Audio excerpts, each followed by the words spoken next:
Actually bwe bampita ku parliament wano nga bansamoninga ne bampa ekipapula ne bakinkwasa nalowooza nti it was a mistaken identity. Mistaken identity ntegeeza ki? Nti waliyo omuntu nga bamuyita Kisubi Jackson naye nga ate si yeggwe mulala ate erinnya lyerimu. Waliyo omuntu omulala nga bamuyita Segirinya Muhammad, waliyo omuntu omulala nga bamuyita Alan Sewanyana. Kati nalowooza nti ono ndowooza Segirinya Muhammad mulala Nalani nechi yalowooza era twalowooza nti bwe tugenda e Masaka gye twagenda nga batusamoninze bagenda tugaa nti amuddeyo bali be twali tutegeeza babadde balala. Nakyusizaamu obulamu mbadde lulimbu twala nkola ya kisaazi kati ndi mwegendereza nnyo. Nafudde nga nti kati emikwano nyina okugisengejja omuntu oyo atankyalidde nga ate nali musuubira okunkyalira nategedde ne bwe nandifudde teyandiziise. Maama ye yabirwaliddemu yabirwaliddemu mukyala ye namusanzeewo nga tebannamubba wabadde ajja mukomera okunnambula nga nsooka ne mwekkaanya tanafuna lubuto ntunulya nnyo wano ku lubuto era mbadde olabanga luzimbye ne bwe yandibadde alidde emmere nga kkuse nandimugee nti muganda ye Kazibwe Bashiri Mbazira ebbanga lyemmaze ery'emyaka 2 nga ndi mu kkomera ate n'eri amaze nga talabika kyobula bwe nakomyewo abantu badde balowooza nti aye naye bamukwata. Katonda singa nsasa ne musanga mu parliament nja kuwogeramu naye mugaye nti munnange oba atyako ku gulawundi nze ngenda mukwata mutwale ku gulawundi tutambule mulage abantu nti omusajja wuno akoze eki akomyanza okubanga atyayo. Kati ze kye ngenda okukola ngenda kukwata nja sooka mutwale nga mutaddemu element ng'eya boda bwenti ng'ayambadde element so nga balabako wano katono nti abantu bwe bamutabukira nga balinga abaagala omutwala emisinde ati sabaako element agandi omusajja yantutte mbasajja ne banga jambula kakati element njagenda mumanyiiza nga bwenjimujjako bwenjizaako mumanyiiza bwenjimujjako paka lwe banamumanyira nti omubaka yakomyewo muki mu constituency. Ebbanga libadde ddene naye kinkola bulungi olunaku olwaleero okubanga nkusisinkanye okusobola okulaba nga tugenda maaso n'okubanga tuwayamu mu bufunzo bw'ekitalo. Nkimanyi nti waliwo atulaba olunaku olwaleero nga ye lwasoose okutulaba omuli ayinza okubuuza n'agamba nti Honorable Segirinya Muhammad yaani njagala kutandikira mu bufunze. Mwami Kisubi amannya nze Segirinya Muhammad era nga nze mubaka wa parliament w'ekitundu ekya Kawempe North. Mu kiseera kino nagenze okuva mu kkomera nga banyongeddeko erinnya lye bayita Kaawonawo olwokuba nti ekintu kitubadde buli kibadde kyakusaaga oba wakivunuse erinnya eppya lye bampadde ate Kaawonawo ate aba social media bamanyi nga Mr. Update abo bo bamanyiridde gali amanya gaffe amalala gagenda dda gaabula dda naye ogajjukira ate nyinza okugerabira MP2B MP2B olwono ne yali yankuba olwali yafanda nga lweyiso omukyalo nagasigiriyo lwakisaso yali nga affidavit MP2B nelifuukira ddala erinnya ozijukiza yakogerako naye omanyi amaanyi g'abantu gandeeta aka MP2B ne gakajjako lwali oli mubaka omujjuvu ekitundu ekyakawempe ekyakawempe North. Mwami Kisubi ongambye nti muntu ayinza okugamba Segirinya nzaalibwa Butale Kaddugala Masaka nasomera Kaddugala Primary School nenzika ku secondary nenzijja nensomera ku Pimba Senior Secondary School ekyebando. Segirinya bwe najja nayina ekirooto ekibeera munnabyabufuzi naye munnabyabufuzi oyo eyatandikira mu kukuba amasimu ku radio station enjawulo era mubamu ku bantu bemanyi abanyinako ettaffaali ye gwenyini Mwami Kisubi wano okyaziza student wo kubanga tewankotogera bwe wali ng'okyakubiriza ekimeeza ekya Radio Star omwaganyi wagumpanga era singa wagunnyimanga ate abantu tebantegedde Segirinya naye buli wampanga chance ensi n'endaba n'empulira y'ensonga lwaki olwaleero ndi kyendi n'olwekyo era nzikiriza nga mpita mu pulogulaamu eno nkwebaza muganda wange webalidde ddala ettaffaali tewangattako wasinga wankotogera olwaleero osanga siri kino kyendi ekyo natambuzanga eddoboozi lyange nga ndiyisa mu kuba amasimu ku leediyo ensi n'entegeera era mu 2011 navuganya kifo ky'obubaka bwa paliamenti obw'ekitundu ekyakawempe North twali abantu 10 nali wakuna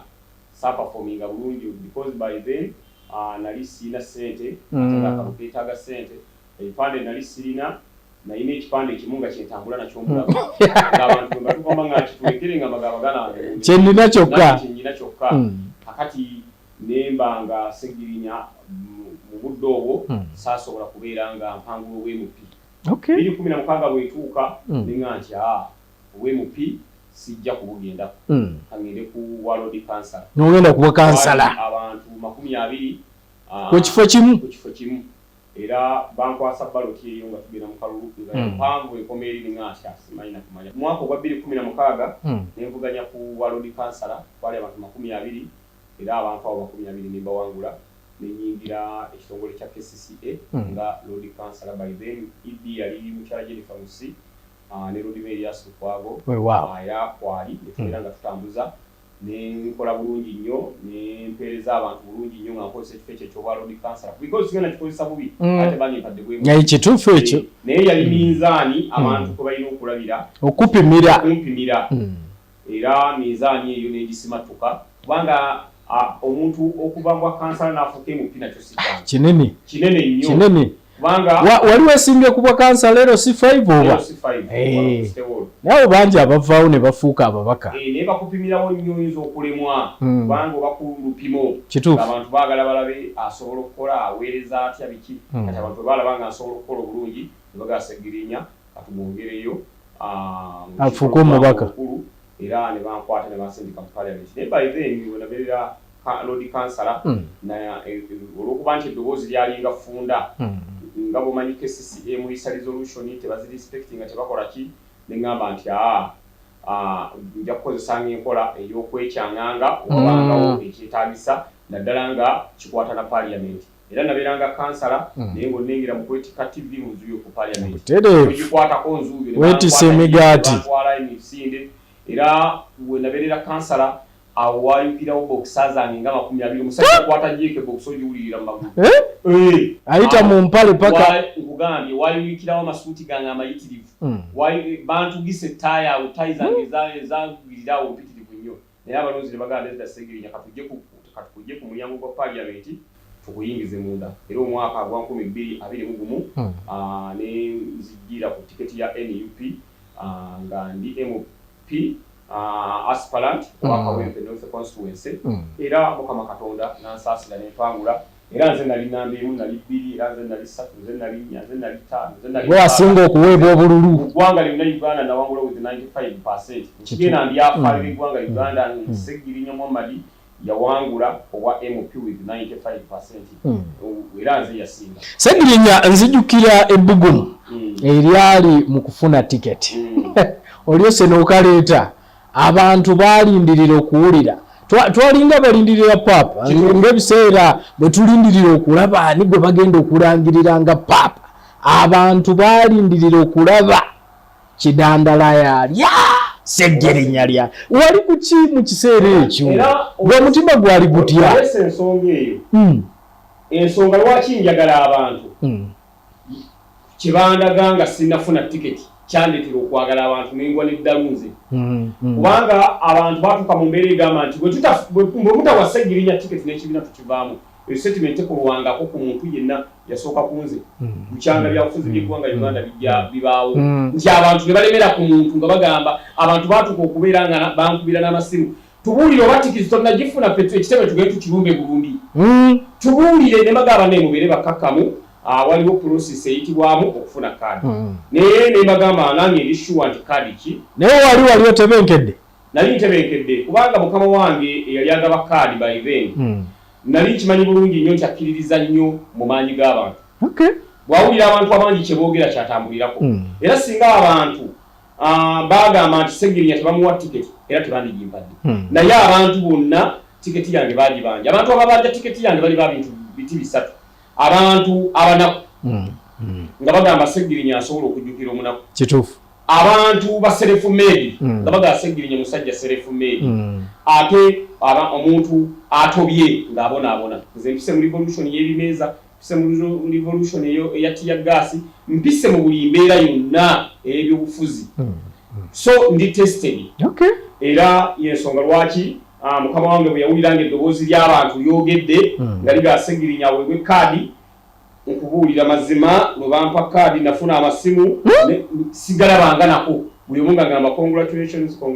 kweganga ninga ate awangudde akalu naye ng'ate nkyalina naye akalu kabaki akabonna ate nekijja ne kitambula ne mu bantu era mu lunaku lwa general elections era n'empangula with 95% nga kitegeeza nti eddoboozi ly'abantu lyatandikira ku kaadi paka general elections. Omanyi nti Ssegirinya ofuuka omubaka naye bangi baali tebasuubira, bangi baali balowooza nti Ssegirinya talina bisaanyizo bimusobozesa kubeera mubaka wa Parliament. Okimanyi ekyo? Abantu balina endowooza bwetyo. Abantu balowooza nti omubaka wa Parliament alina kuba ofuno nga lwadagada musajja muwanvu akomeera.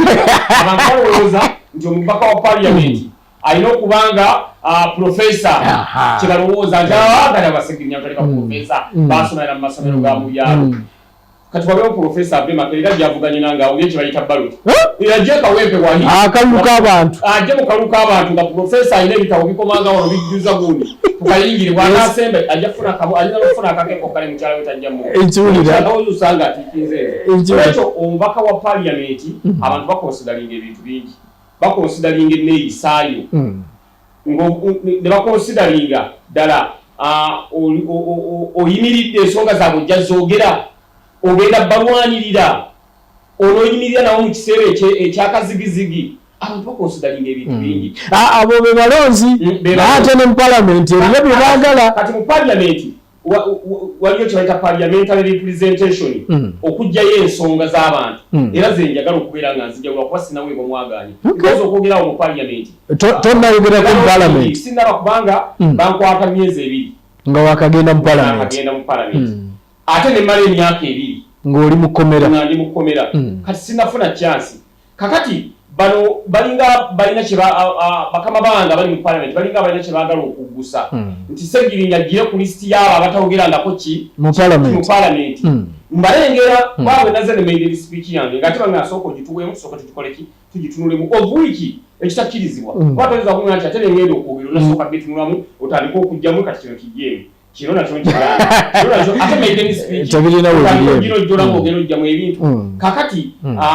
oyogedde ku kya Parliament n'olwekyo njagala okubeera nga ensonga nzijjayo wali abantu bategere twalonda kasiru abantu basemba okulaba ekigambo kyaye nga njogera mu Parliament nga tulayira njagala badde mbakirabe kati bamanye nti omusajja waffe gwe twalonda ku ground abeerayo ate ne mu Parliament ensonga singa oveno n'ogenda wa speaker n'osooka omugamba nti olwaleero njagala kwogera maiden speech yange ayinza okugaana bw'ajja mu plenary wali ayinza okuma omukisa olunaku lwatulaba nga tulabiseeyo twajja nazo maiden speech ne batutwala mu kasenge because twasooka genda mu gundi mu plenary butereevu twasooka wa speaker ne twogera naye bwe twogera naye n'atugamba muzimpe ezitunulemu ate atutunulamu ki yalina byenyina okugjamu tomanya oyinza okuleeta ebintu awo netuga nti nedda ssebo speaker tukkirize twogereko ensonga zaffe twogereko eri ensi n'okutuusa olwaleero bakyagaanye era bwe nalaba nga kigaanye nga bo banoonya banyolole Ssegirinya tayogerako mu Parliament nja kwogera in protest kubanga ala niyambuulidde nti bw'okwata bw'oti ng'oyogera bweyiga akanaakani akapeesa lemezaayo obugalo atisa abantu banengerenge ensonga nkolaki njitematema mbega ngenze mu ansadi omusajja yayogerako ekigambo ki ekirungi ky'obubaka nti ne bw'otayogera mu Parliament naye nga constituency ogikolera naye birina kuba bibiri byonna njagala mbibalansinge abantu bategeere nti twalonda two in one politician parliamentary representation nga nnungi ate ne constituency representation nga kirungi omuntu yandiyagadde okumanya ki ekikutuusa mu kkomera kubanga kino kikulu Ssegirinya gwe mmanyi ebbanga lyonna lye tuwangadde bwe nawulira nze bye nawulira nasooka ne neebuuza nti ddala boogera ku Ssegirinya Mohammed boogera ku ani ki ekikutuusa mu kkomera actually bwe bampita ku Parliament wano nga bansamoninga ne bampa ekipapula ne bakinkwasa nalowooza nti it was a mistaken identity ntegeeza ki nti waliyo omuntu nga bamuyita Kisubi Jackson naye ng'ate si ye ggwe mulala ate nga mulina erinnya lyerimu waliyo omuntu omulala nga bamuyita Ssegirinya Muhammad waliyo omuntu omulala nga bamuyita Alisa Wanyama kati nalowooza nti ono ndowooza Ssegirinya Muhammad mulala n'alamira ekiyalowooza era twalowooza nti bwe tugenda e Masaka gye twagenda nga batusamonize bagenda tugaa nti muddeyo bali be twali tutegeeza babadde balala naye bwe tuuka e Masaka ngenda okulaba nga abasajja ddala balabika bategeeza ffe olw'embeera gye baateekawo n'otandika tuyinterrogatinga batubuuza kino batubuuza kiri netubanyumya netubagala tuna kyetumanyi n'abo abaana be mutugamba nti bebalumiriza era ndowooza mukimanyi bulungi abaana bo bavuddeyo ne boogera ebbanga lyonna ti abasajja bwe tukola ki tetubamanyi actually ko baayogera statement eyo ndowooza twali tuyimbulwa kuba baayogera omwaka gumu ki emabega era baasigala nga bakyatadde mu kkomera okumala emyaka ebiri kakati ne batuwa interrogatinga ne batubuuza kino batubuuza kino batubuuza kino ekiro ssaawa 2 ne batuta yababata batuwa bondi mumaze okola statement yo interrogation yewedde eri verbal ne written then ne tukomawo e Kampala batugana nkya ssaawa 2 ssaawa 4 tugeetaaga wano olw'okuba nti namanya sirina musango ssaawa nze 2 nali maze okutuuka era natuukira lukayaawo ne ngamba abaana mulinnyiemu awo tufulene ku migonja nga nyimanyi gye ngenda birungi nenja ku migonja awo omwana enkoko yali tagisiza na buwine nga ssebo giyisa enkoko yange kubanga gyogenda ngbyate tekako ne kakamulabi awo bagikaze bulungi ate wamala ogimpa ate gonja naye ngaakalungi gonja omulungi musajja kugamba ngaomuntu gye ngenda nga manyi tewali ebirungi byereere kizibu kubanga ngawegwe nti nalowooza it was a mistaken identity nkiraba munnange abasajja olwaddayo tugenda okulaba nga abasajja tubagamba tuzze kyemubeeraawo mutuulaawo twasanga fayiro bagitambuliza mu ngalo bwe bati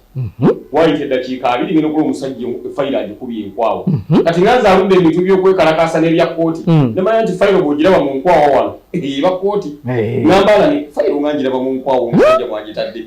alani nga nti awo omusajja leeka atadde mboteesi fayiro yeki namugaa fayiro weeyingira enkwawo bwe ba ekyatambula ng'ekyagenda mawulizi amalala eba mikolo ekinga mukira wayita eddakiika ntono nnyo nti mwena tewali akatakirizibwa kugenda ku motoka y'Mulyanda arrest ne batwala mu kooti olamuzi n'atusindika ekigo ne twebaka twagenda tukimanyi nti nnaku 2 tuba tuvuddeyo era nga tetweraliikiridde naye mu wiiki 2 baali batutadde ne batuwa beyiro baba bakatuwa beyiro ate oda neeyita nti badde mubakwatibwe ne batukwatira ku mulyango ekigo nga tufuluma ne batutwala ekireka batwala ekireka ate ne baddayo ne batukulako emisango emirala ne batuzaayo e Masaka then batuzaayo e Masaka ate ne baddayo ne batuyingiza ekkomera buto kati okuvaawo gy'emyaka 2 n'okutuusa olwaleero netwebaka emyaka 2 embeera eryetya mu kkomera kuba ebiseera bingi buli avaayo alina experience eyiye kaakati nasanyuse nnyo nga minisita Lugoloobi alina statement gy'akola nentegeera nti Segirinya abantu bategeedde nti bye mbadde njogera ku makomera si bulimba kubanga yagambye nti kye yalabye mu kkomera afa kirojja naye ng'ate amazeeyo ennaku oba 4 oba 5 teyaluddeyo nkuge yavuddeyo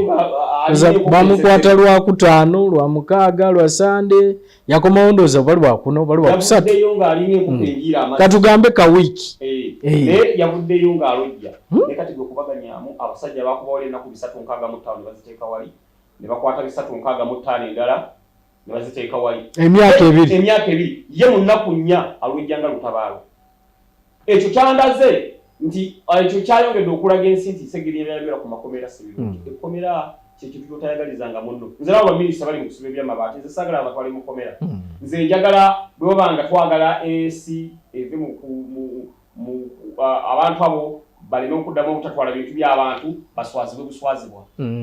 bamukwate bamutwale wali ku City Square bamugende nti ogenda nyimira ku City Square essaawa 2 ng'okutta ekipande nti natwala amabaati g'abawejjera ate nga meeru agakwata enseenene Masaka kibonerezo kiba kinene kuli nti natwala amabaati g'abawejjere ameeru agakwata enseenene Masaka kakati nga wali minisita nga buli muntu ng'abeerawo essaawa 2 abantu bamuyitako abakuba ebifaananyi ne bamwekubya abamufuna sadefi n'ekipande kye ne bamwekubya olweggulo n'atambula n'akola ki naddeeka enkya naddeera essaawa ze zimu n'ayimiriraawo okusinga omutwala mu kkomera because mu kkomera ofuna ebizibu bingi okulwala okulya obubi obeera psychologically tortured ekirala embeera nga tewagimanyira ovaayo nga ne pressure ogifunye gy'otaayina. Kakati ekkomera sinza lyagaliza muntu nga nze alibaddemu era nze oli bwambuuza nti ab'amabaati oyiwagira babasibe nedda njagala bawe beebonereza ebirala ebisobola okubeera nga muntu asobola okumanya nabo ne bamanya nti baakola ensobi ne baswala mbafamire zaabwe ne baswala mbannayuganda n'omulala daasuubira ekikola alabe kukikola naye sisobola kugamba muntu nti bamusibe because nze ekintu nkibaddemu nkimanyi bulungi nnyo. Okwebaka kuli kutya mu kkomere? Mwebaka kagongo ensula mbi olw'ensonga abasibe bangi bwoti webaka kagongo bwoti bw'ovaawo ogenda ofuke ogenda okudda nga weegase kati nga nawe olina okulinda omuntu ayimukewo weesonsekewo obanga gundi nsenene eyinyira ekikande kakati embeera bweti ey'okusula mbi. That's why omuntu asobola okulwalirayo endwadde zonna nti gwoba oliraanye bw'aba alina obuwere bukwata gwoba oliraanye bw'aba alina kansa kwata. Kakati ensula mbi endya mbi akawunga kaliwo okaweeko konga ebiika teddamu nakubiika kubanga akawunga bakakubanga mulimu n'ebikongoliro. Batugamba okulya kawunga ako nti ke kagimusa. Nkugambye kabi nnyo kalwaza n'okulwala embuto abaana balwadde endwadde empitirivu nnyo nga ziva kawunga ako. Akawunga kabi nandisabye banna emmere ekyuke abantu bali mu makomera abasinga tebalina misango naye omuntu okuva eyo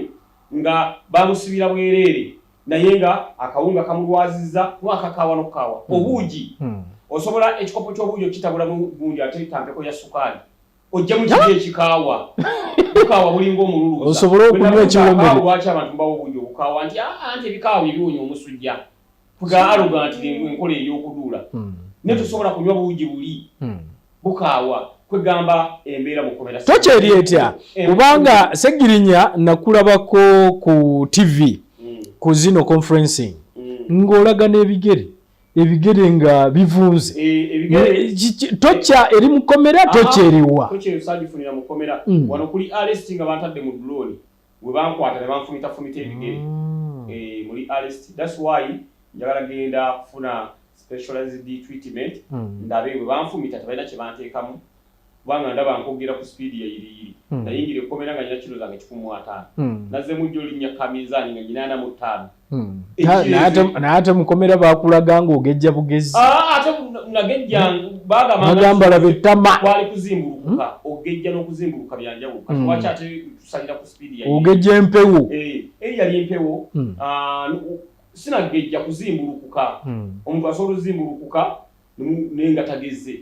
kakati ensonga lwaki olaba bwe twafulumye ne tufuna ku mbeera ey'ebweru n'empewo ey'ebweru olaba tugenda tudda mu sheepu gitwalimu nga bakatukwata. So tokyeno ebeera mu bana abakwata eba tokyalinga abantu so si makomera mu makomera tokya teriimu nnyo naye mu kkomera omwo naye eringa nsi ndala nti wabaawo omuntu yateyisiza bulungi oba akoze eki balina ate tokya gye bamuteekamu kkomera balina obukiiko bwabwe lwakukola nsobi wakati jjukira mukomero omwo mubaamu abantu nga muli bangi ate ng'ekifo kiki kifunda kati ate buli omu yajja nga alina emizeege waliwo abajja nga babbi waliwo abajja nga batemu nga boddala emisango bagiza ovudde kufe bawaayiza nga yoli ddala omusango yaguza nga ne bwemubuuza agamba aze omukazi yannyiza ne mmuli ya tteke nogamba musajja gwe n'okuba omukazi oli nti namusala omutwe mukazi namuggyako ensinga era oyo nga actually mbadde mukomero omwo nga neegendereza nnyo ng'omuntu bwe muzuula nti yazza omusango saagala kumwesembereza fenga abali mukomera nga tumanyi nti batuwaiza buwaiza nga naffe tulinawo kambulira kaffe mwe tukola ki mwe tugwa naye omuntu nga yajjaawo yazza omusango tetwagala kumwesembereza kubanga omuntu bw'ati ate Segirinya mba simwetaaga kakati tokya mu kkomera sigamba nti batokyalinga omuntu nga talina kyakoze omuntu alina kubanga alina kyakoze naate era basirikale be batokyalinga oba basibe bannammwe be batokyalinga mpulira ba RP bakatikiro mubeeramu ba RP mubeeramu ba poliisi mubeeramu chairman abo bonna bakola ki babeeramu n'olwekyo tokya ekolebwa abo n'abasirikale abamu inikesi singa wabawo abakoze ensobi bamutokyalingamu okwongera okumulaga nti kyewakoze kiki kikyamu waliwo okuba wano nga wakayingira ekkomera baagala okulaga nti obudde bulamu obwebweru ofunayoko ku buyinga bwo bakucekingamu n'otwawo n'olweggulu kuga okulaga nti ovudde ebweru ati oyingidde mu kifo ekirala olwo katikkiro yakucekingamu katikkiro akucekinga afuna abakucekinga bakuwamu ka breakfast yawo kalanchi yawo ne kadina olampola okulaba nga oterera mulayiro oterera ebweru navuddeeko webagamba ogenda ng'olinamu akasente ebyo tobifuna ebyo biri mu poliisi eby'essente mu prison tebakkiriza ssente kuyingira nazo poliisi akasente ko kabeera mu nsawo olawo omusajja aleeta eŋŋumi omugamba taata ojja kunywa sigala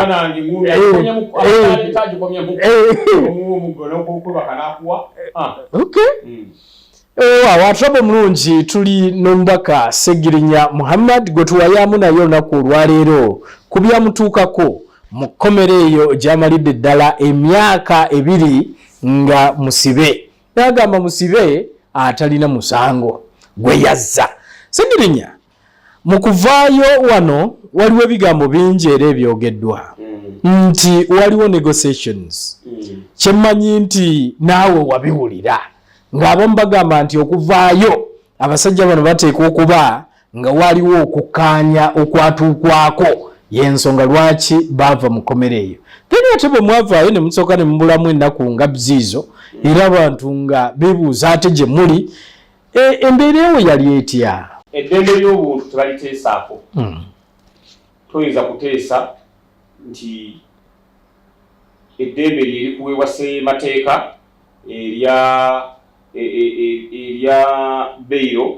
nti ate oliteesaako. Because bail it is a constitutional right. Kituufu. Nti omuntu anaawozanga ng'ava ebweru paka nga gumusse mu byo b'olinga akkiriza. Kituufu. Kaakati toyinza kuŋŋa nti ate nteesa ku ddembe lyange ne ssemateeka lyekola ki lyeyogera. Ku lwekyo abaayogeranga ebyo be bantu be twavuganye nabo mu Bulugu. Nze abantu be navuganye nabo mu Bulugu baagaana okukkiriza nti nabawangula. Bo baali baagala abawangula nti musajja obufono lwadagada. Bo baali baagala abawangula nti musajja mugagga nnyo. Baagala abawangula nti musajja profesa. Abantu nze gwe baalabamu obusobozi ne bannonda. Kati bo baayagalanga boogere ebyo nti tufulume ng'ate tusibiddwa naye ate nga n'abantu bakyatukola ki tebakyatukkiririzaamu. Era kyokola baakoze omulimu munene nnyo ekyo kiguza abantu ne bagaana. Nti omuntu abonyabonya emyaka 2 mu kkomera ng'ate bulijjo ogamba nti afulumye bamute kati ate lwaki ogamba nti afulumye atya? Okufuluma kwaffe twasaba beyiro. Beyiro neegenderako bino wammanga. Passport tugisigaza. Musasule miliyoni 2. Twetaaga abashuliti. Singa omuntu yakeera bukeezi ng'ali wali ku State Square n'alengera Ssegirinya ng'asala ekkubo ku Battle Sweet oba ku Martin Road. Ng'agamba nti ali mu panya agenda. Omusajja gwe tumanyi nti abadde mu kkomera ate yakkirira yavuddeyo atya.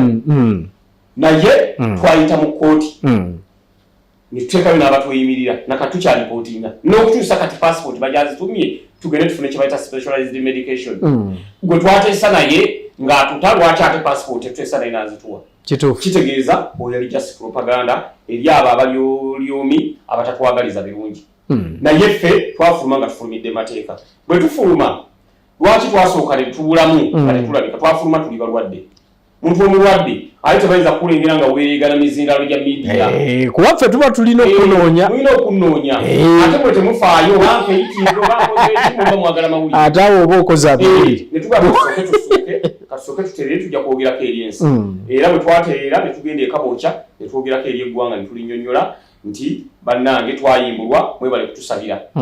Ne mu constituency zaffe era tugenda tutambula nze nsiba mu constituency yange. Abantu basanyufu nnyo teri nambuuza wavaayo kya kubanga bali baagala nkole ki oba olyanfulumiriza mu kakutiya oba olya asoose fulumya kugulu n'omukono nankima bba abantu bali bagamba ffe twali tukwagala kufuluma n'olwekyo nafulumira mu mateeka so si mu kuteesa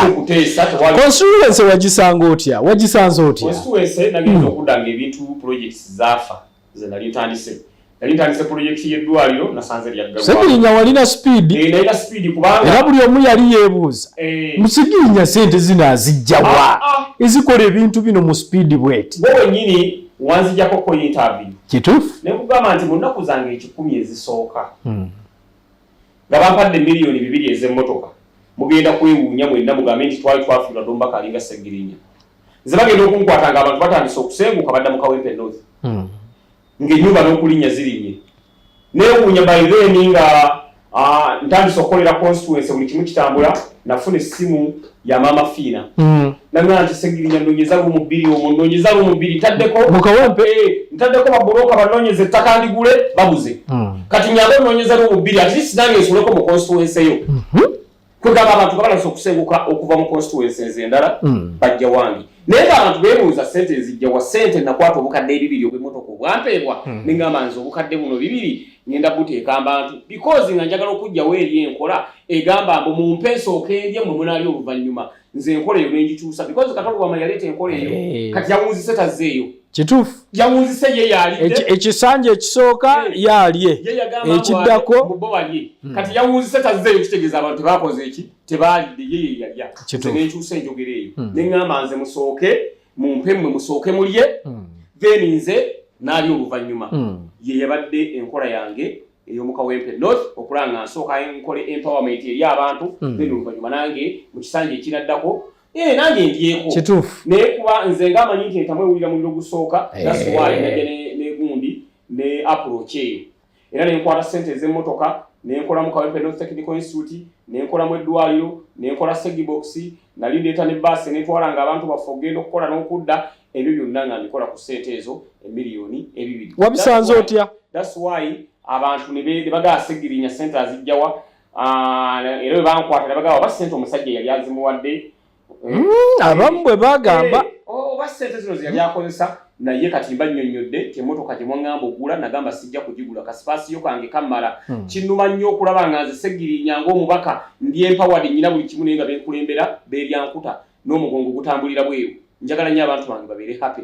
that's why nze najja n'enkola egamba nsooka kuwa abantu bange then nze naali oluvannyuma ate nga sirina nsonga lwaki ngula emmotoka ey'ebbeeyi nga kasipaasiyo kange kasobola okuyita mu Kawempe omwo temuli nsozi temuli ki n'olwekyo nze essente z'emmotoka yensonga lwaki nazidivert nga neziteeka abantu kati ate bannange ng'ababaka baali bamanyi nti segirinya kati ebibiri ebyo kwakola ki kwazanyira naye boolwa okuba nti bo priority yaabwe ate teyali kuwa bantu bo priority yaabwe yali gamba nti nze njagalayo akazimbe nze njagalayo emmotoka ey'ebbeeyi kakati buli omu yalina first priority ye ne second priority the first priority yange yali ngamba nti youth and people empowerment first kakati ate bo bali abalala nga bagamba nti nze welfare yange n'okusooka okutereera kakati twalina ebigendererwa nga tulina approaches zaaki zanjawulo n'olwekyo nsente ezo 2 zeezo ze najogesa so ezo 2 kujoga nakola buli kimu okujoga wajoga nakola buli kimu kyensuubira nti buli omu ajja kirengera era constituency yange nga njagala ebeere role model ya constituency zonna nga buli omu agamba constituency yaffe twagala ebeere ng'eya Segirinya actually ababaka baafuna pressure eyo mu bitundu byabwe kati abasinga ate ababaka ne bankyawa ng'abantu babagamba Segirinya ng'abikola ewaabwe ate nga wamyezi lwaki tobitukolera kati abalonzi abo nabaate bansi abalonzi b'ebitundu ebirala mu constituency balina ate bwe bansiikuulira olutala ate mbabaka bannange kyovula bwe bansiba buno bakana basooka ne bazinga emikono ne bagamba nti owaayi abasajja osanga batutaasiza omusajja adde atwala saketi etabangawo abadde kakati nagenza okuva emyaka 2 nga sipiidi bagisaze naye ebyo tutasanze byayinooneka naye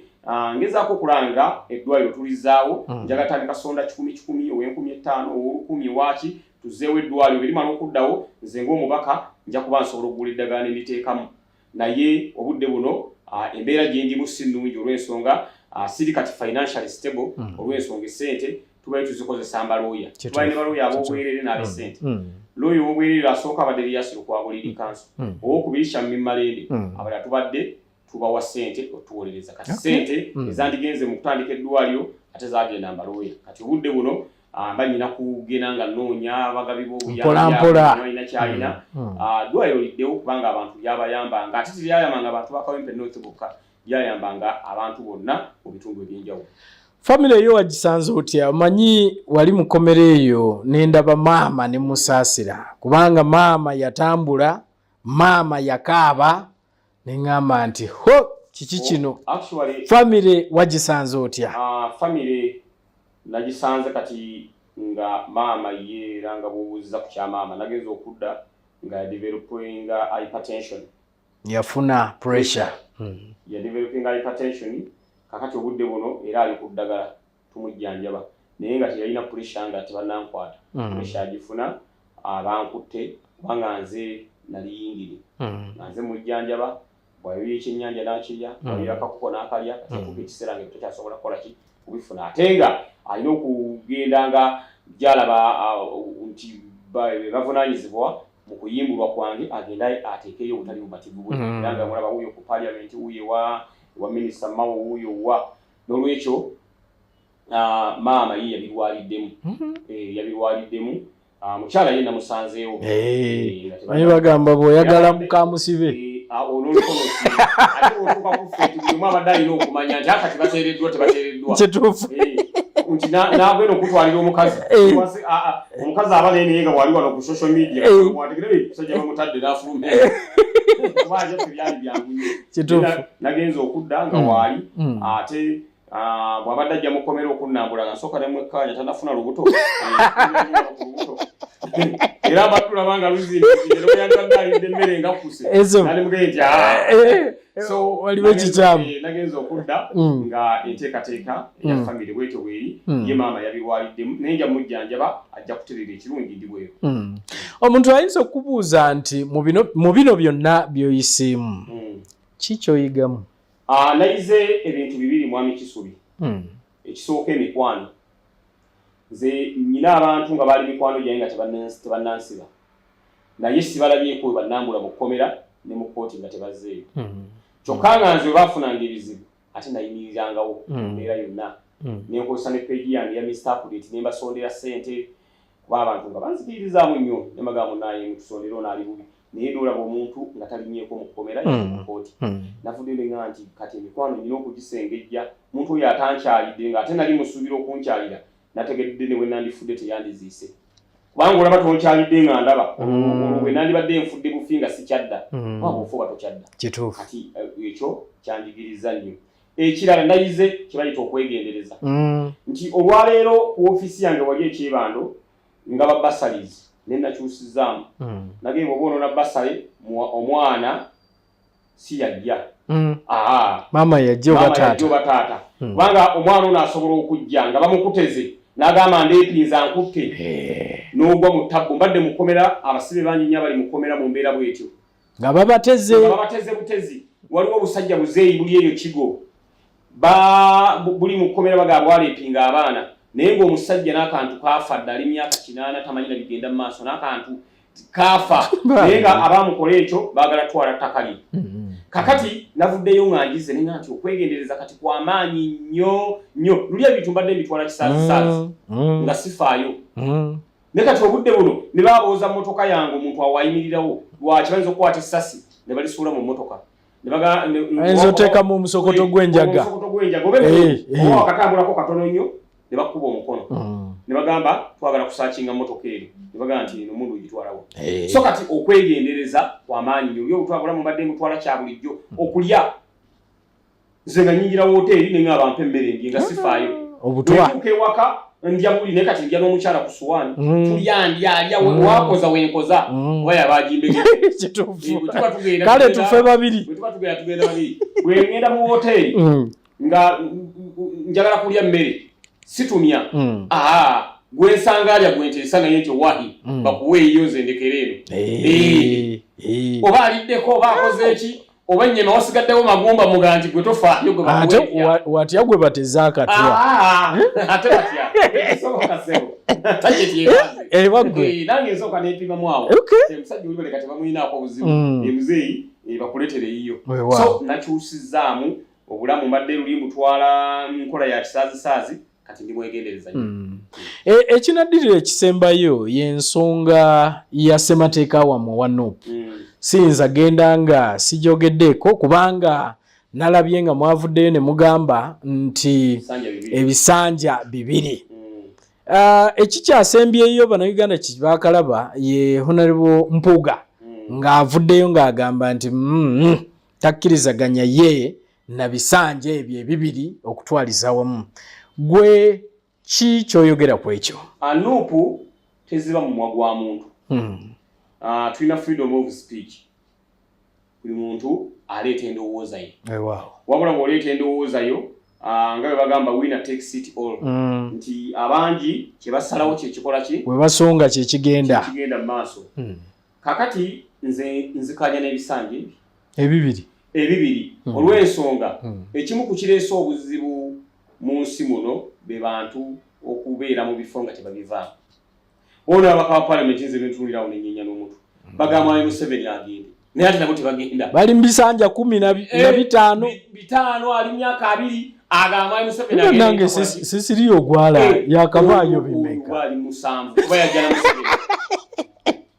aluddeyo oyo aluddeyo akati kyengezako kugamba tinzenzekanya n'ebisanja bibiri ofuga ebisanja bibiri opevinga we eri omuntu omulala najja nakola ki naweereza kakati tunulira constituency enze yange ya Kawempe North tigwe naddira mbigere wa bisanja ebi yali ebisanja bina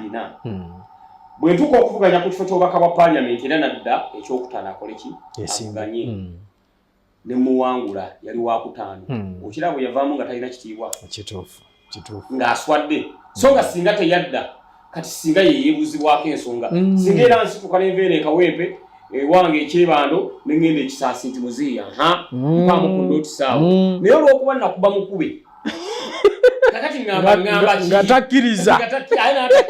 kati ngamba ki olwekyo ebisanja bibiri nzikanya nabyo nti osoba oweereza n'omulala gye ate mu nkola ennungamu buli muntu ajja ne strategy ye olaba nze kati Kawempe n'akagikwata ne strategy yange ndowooza ogirengera bw'entambula n'abalala n'olwekyo ebisanja bibiri nze nzikanya nabyo naye Honorable Mpuuga kati ye mubalire mu abo ba minority abagamba nti nedda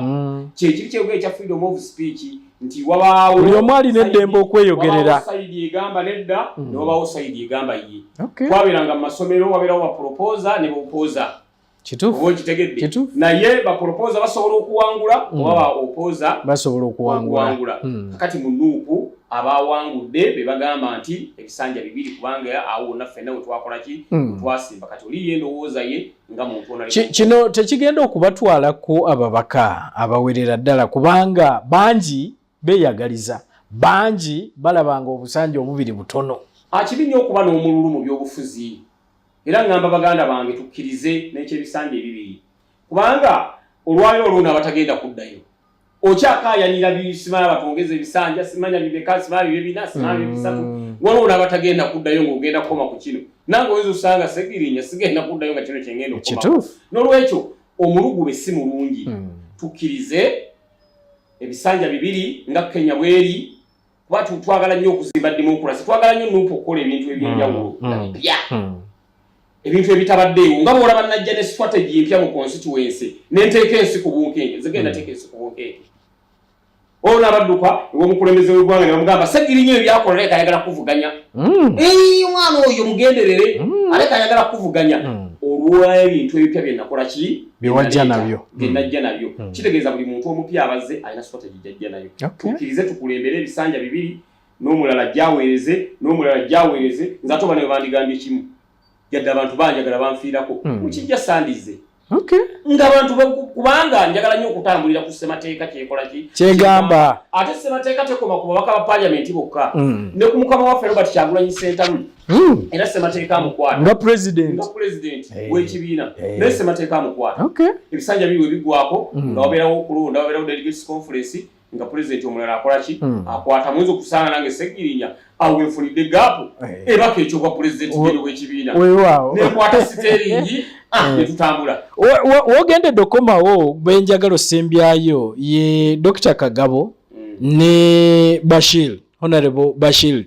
nti abantu bano woddidde nga tuwulira n'amaloboozi agava mu principal si musanyufu eri gye bali Dr. Kagabo namuwulira juzi ng'ali ekololo ng'agamba nti ye yayiga okwetegeerera tebamutegeerera eri Kaziba Bashir ye ku nkuŋŋaana za Nuupu zonna talabikako tulaba principal ng'agamba omubaka wa muwaawana aliwa nga talabikako kiki bubaka ki bwowa abantu ng'abo abaakatambulako emyaka 22 naye balabikanga abafuuse kaasa ekisookera ddala kyenjagala okutegeeza baganda bange abo bakkirize nti bajja n'amaanyi g'abantu buli kyokola manya nti oli presentinga constituency yo muganda wange Honorable Kagabo genda weebuuze ku balonzi bo ab'Ebukoto South nti banaye kino kyenkola kiri kitya nkikole naye buli onookola ebintu nga tosose kwebuuza ku balonzi bo kikyamu ensonga lwaki ogenda kukola ensobi kakati obukyenkya mukama waffe akunenyezaako ate n'omwana okulanga with arrogance kwegamba kuba tewali atanenyezebwa nange basobola okukyenkya ne bannenya naye reaction yange ematalinga nnyo n'olwekyo tubeere beegendereza nnyo bye twogera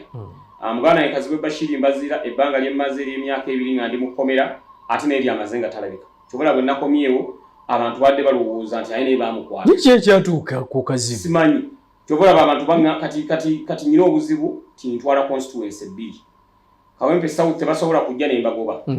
aba North tebasobola kujja n'embagoba kuba bakama banga abantu wala mu parliament kakati nyina ekizibu ne constituency yange obudde buno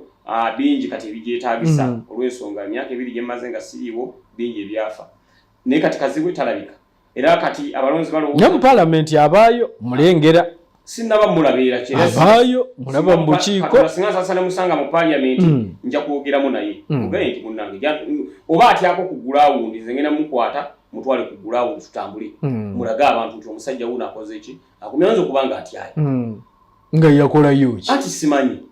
naye eriyo olukuŋŋaana lwe nalaba bwe baafulumya bamufulumya bufulumya